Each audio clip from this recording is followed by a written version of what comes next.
Hi everyone, welcome back to my channel Nivitchala. Today I am going to explain very basic concepts in chemistry. Let's move on. First we should know what is chemistry. The wooden bed on which you sleep is a chemical compound. Food you eat, the house you live in, the water you drink, your cosmetics, everything is full of chemistry. Let's see a definition for a chemistry. The study of composition and structure of matter and changes occurs in a matter is called chemistry. For example, water. Here I am considering water as a matter. When we freeze the water, we will get ice cubes, and again when we heat the ice cubes, or if we kept in room temperature also, it will melt and we will get water. Here water is changing from liquid state to solid state, again from solid state to liquid state. The study of these changes occurs in a matter is called chemistry. Let's see an branches of chemistry. We can see 5 branches in chemistry: organic, inorganic, physical, analytical and biochemistry. Let's see one by one. Organic chemistry.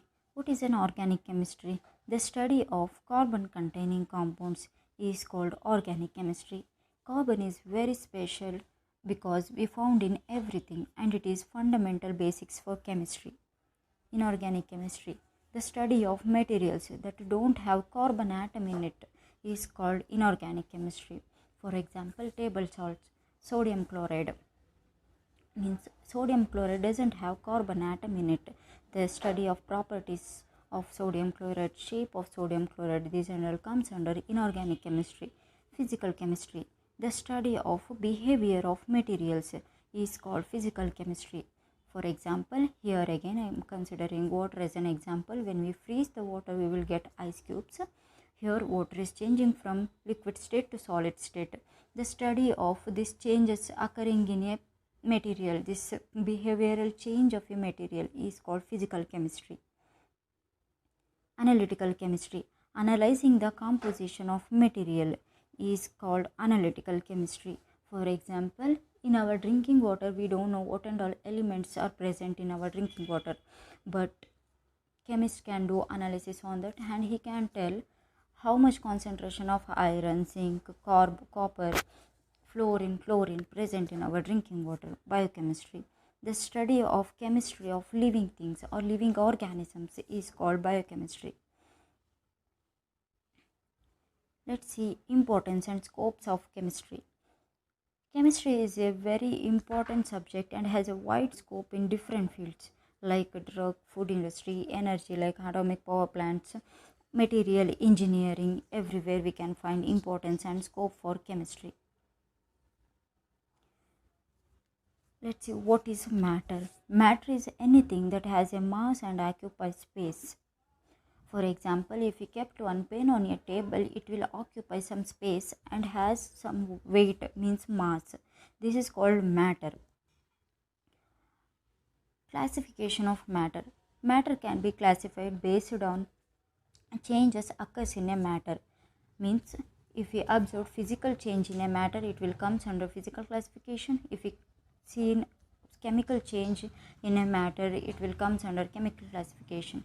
First we'll discuss what is physical change and what is chemical change. Physical change is one in which the chemical composition of the substance is unchanged.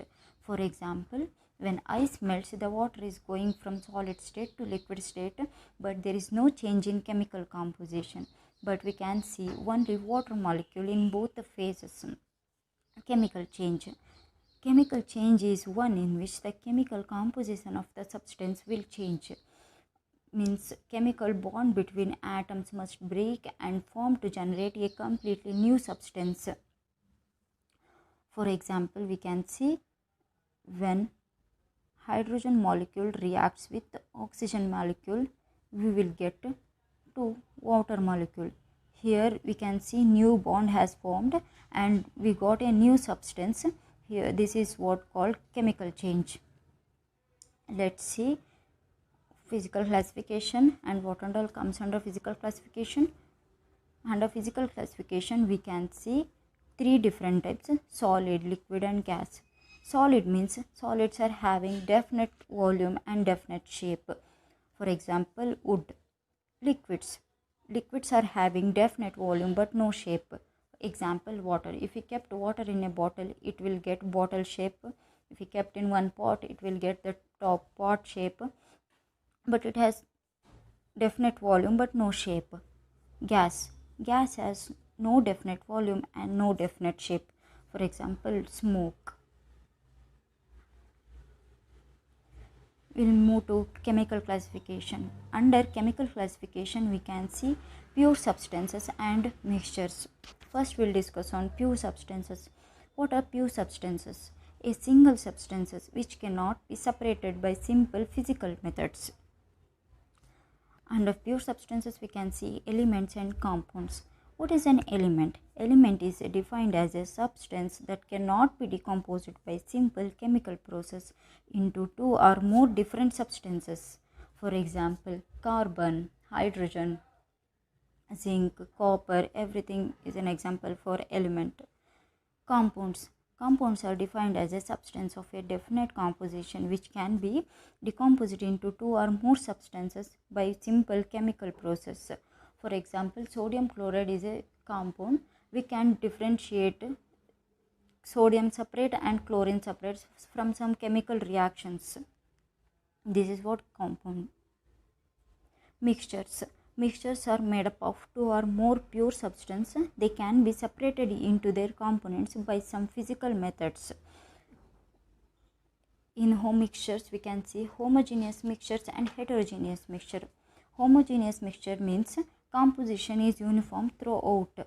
Means if we consider a solution, means if we add sugar or salt to water, sugar or salt will completely dissolve in a water, and we can see only homogeneous solution. Heterogeneous mixture. Composition is not uniform throughout the solution. When we add oil to water, oil will not dissolve in water. We can see two layers in it. This is called heterogeneous mixture. Thank you everyone. We will meet in a next video. If you feel this video content is useful, please do like and subscribe to my channel. Thank you. Happy learning.